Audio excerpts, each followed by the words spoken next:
Exercice ici très important et très formateur sur les fonctions numériques. Nous avons ici un carré THMA de côté X, un second carré appelé MLVT, donc c'est un carré, et nous avons ici la distance AL, d'ailleurs je vais le mettre ici en pointillé, AL qui mesure précisément 6 cm. Première question, il faut exprimer l'aire totale assurée, l'aire que j'ai assurée ici en rouge, en fonction du paramètre x. Petit 2, il faut faire un tableau de valeurs avec x variant entre 0 et 6. On prendra un pas de 1. On calculera 0, 1, 2, 3 jusqu'à 6. Et question 3, pour quelle valeur de x cette aire sera maximale? On donnera cette aire maximale. Bien sûr, vous voyez que x peut varier, d'accord? Puisque le point M pourra se balader entre A et L. Alors on y va pour la première question. Première question. Donc l'aire totale, je vais l'appeler l'aire totale assurée en fonction de x, ça sera l'aire, on va l'appeler ici A1 de x du petit carré, ça c'est pas très dur, plus l'aire A2 de x, l'aire du grand carré.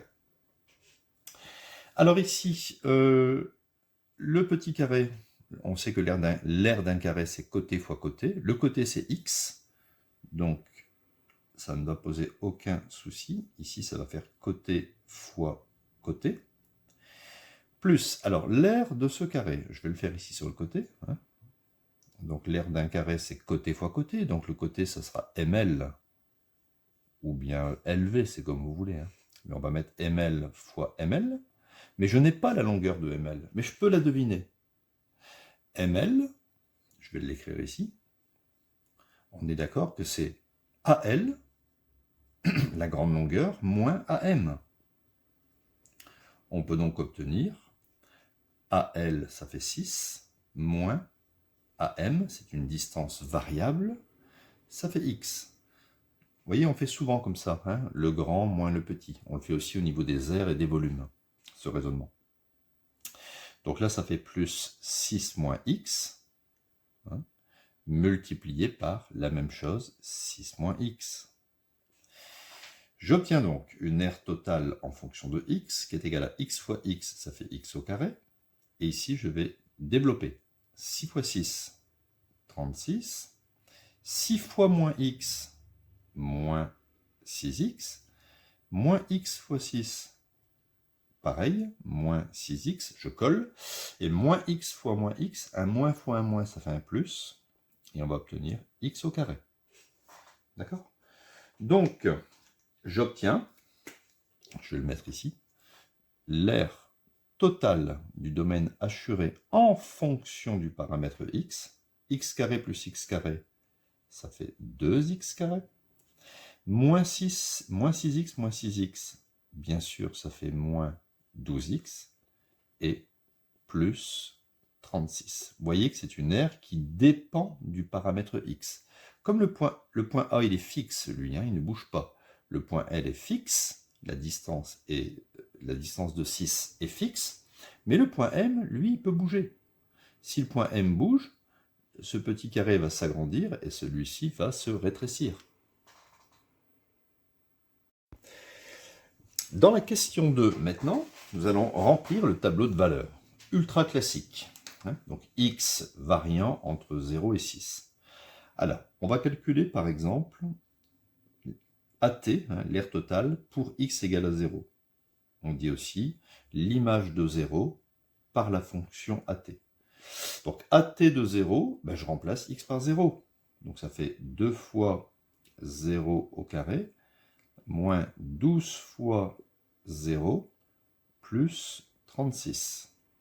Donc là, je peux barrer 0 et 0. 0 au carré, ça fait 0. Et j'obtiens 36. Alors, ça serait 36 cm². On va le faire, par exemple, maintenant pour 1. Donc, AT de 1. D'accord? Donc ça fait 2 fois, alors on va gagner un petit peu de temps, 1 au carré, ça fait 1, moins 12 fois 1, ça fait moins 12, plus 36. 36 moins 12, 20, donc ici 24, 24 plus 2, ça fait 26. D'accord? Donc si on prend x égale 1, l'aire totale ici fera 26. Alors, on va gagner un petit peu de temps, vous pouvez vous entraîner chez vous. On va mettre ici 20, 36, 26, 20. D'accord? Vous calculez A2, 3, A2, 4, A2, 5, c'est exactement le même procédé. Et on va faire A2, 3. Quelle est l'aire totale pour x égale 3? Je remplace x par 3. 2 fois 3 au carré, moins 12 fois 3, plus 36. On obtient 2 fois, alors 3 au carré. 3 au carré, c'est 3 fois 3. 3 fois 3, ça fait 9. 12 fois 3, ça fait moins 36, plus 36. 36 moins 36, ça s'élimine. Il me reste 2 fois 9, 18. Donc voilà, le tableau de valeurs est complètement rempli. Alors regardez, on va le faire de façon approchée, au niveau d'un petit graphique qui permettra de suivre l'évolution de l'aire. Donc voilà, il en résulte du tableau de valeurs le graphe de la fonction R totale. Donc ici, j'ai représenté l'axe des abscisses sur lequel on place les valeurs 0, 1, 2, 3, 4, 5, 6, et ici les images. Par exemple, l'image de 0, c'est 36, je mets un point. L'image de 1, c'est 26, l'image de 2, c'est 20, l'image de 3, c'est 18, l'image de 4, c'est 20, l'image de 5, c'est 26, et l'image de 6, c'est 36. Vous voyez, on obtient ici une parabole, x variant entre 0 et 6. Donc on peut s'apercevoir que l'aire totale sera maximale. On aura une aire maximale, vous voyez, ici et ici, pour x égale 0 et pour x égale 6. On remarque déjà ces choses-là. Et l'aire totale sera minimale, vous le voyez ici, le minimum, ça sera 18 cm², sera minimal, pour x est égal à 3. Donc l'aire maximale, la valeur de l'aire maximale sera 36 cm², pour x égale 0 et x égale 6, et l'aire minimale sera 18 cm² pour x égale 3. Donc voilà comment on peut lire un graphique et interpréter un graphique.